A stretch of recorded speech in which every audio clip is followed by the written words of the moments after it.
So I'm at the grocery store with my son. He's about 3 years old, and he's riding in the cart, and I'm looking for whatever shit on the shelves, and all of a sudden I hear this fucking wailing piercing my ears, and I look down, and it's my son, and he's holding his finger. He got his finger pinched in the cart, as every kid has done ever since the beginning of time, and he's fucking wailing, and I lift him out of the cart, and I'm holding him in my arms, and I'm saying, come on, let it out, sweetheart, let it out. It's going to be okay, let it out.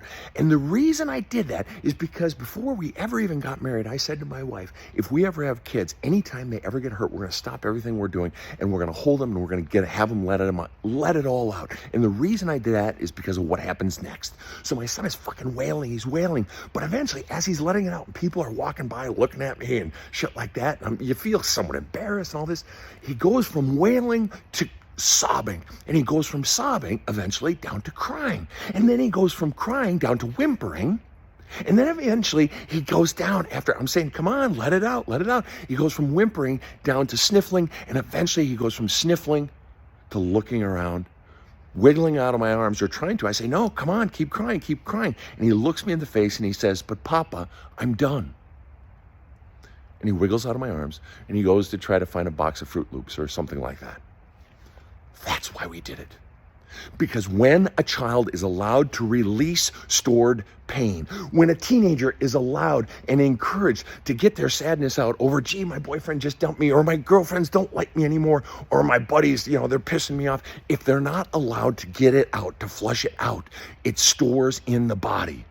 The body stores the pain. You may think when you're in your 20s or your 30s, oh, I'm tough, no big deal, fuck that shit, I don't care about that, and you just power through. But give it until your 40s, give it until your 50s, and all of that stored pain in that vault begins to drag you down into a depression, into a state of forever anxiety, into overthinking. Unhealed pain, unpurged pain will afflict your soul, it'll afflict your clarity, your decision-making, your career choices, and your relationships. So at what point do you go into the pain and flush it out? Because you keep running from it, don't you? Because I don't want to face that shit, right? Too fucking painful. But at some point you realize that the fucking living this way of all this shit going on inside of me and everything going wrong around me, eventually it sucks, and you're forced to deal with all that pain you've been stuffing down your whole life. So at what point do you go inside and deal with it so that you can finally say, but Papa, I'm done. Have a kick-ass day.